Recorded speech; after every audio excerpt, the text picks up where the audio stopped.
Hello friend, welcome to my mini blog.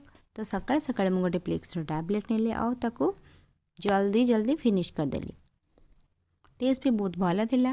तापर कम सारिक स्वस्ति को छाड़ा को आसिली। आज तो पापा आसीना मुझे एका आसी छाड़ापी। टाटा बाय बाय कर घर को आसला देखिले हजबैंड को जोताटा माने साइज होता गोटे पिंधिदेले केमती मत हो देखिए तो केते बड़ हो मत तो यथा स्थान थोक पलै आसिले छात उपरको।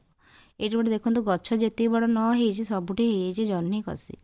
तापर टे मम्मी सहित कथा हो गली। तो मम्मी को ये शीत लगुला मम्मी चा आनिकी भी पी नाला। तापर जे स्वस्ति को नहीं आसलु स्कूल तापर आम बाहर आमर कम। तो कमटा कौन मुझे देखी। तो बाटर देखा यहाँ गच यहाँ हूँ बोगनविला जोटा कि स्वस्ति के रिड करता तार एग्जाम्पल देखी।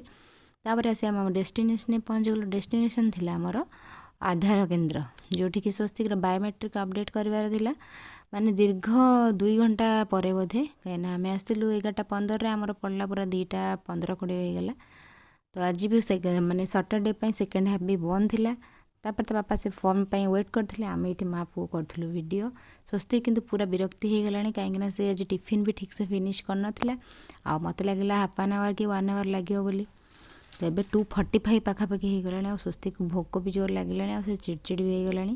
तो घर को आसी खुआइले से किसी खाइलानी। आउे आम टे समय बाहर आबाकस कहीं तार आज 8 लेवल मत एडमिशन भी करवार से बाध्य कर नहीं आसली। तो ये तार क्लास सरला नहीं आसली। तो ये टाइम हो गला 11टा। मु चली सोई टाटा।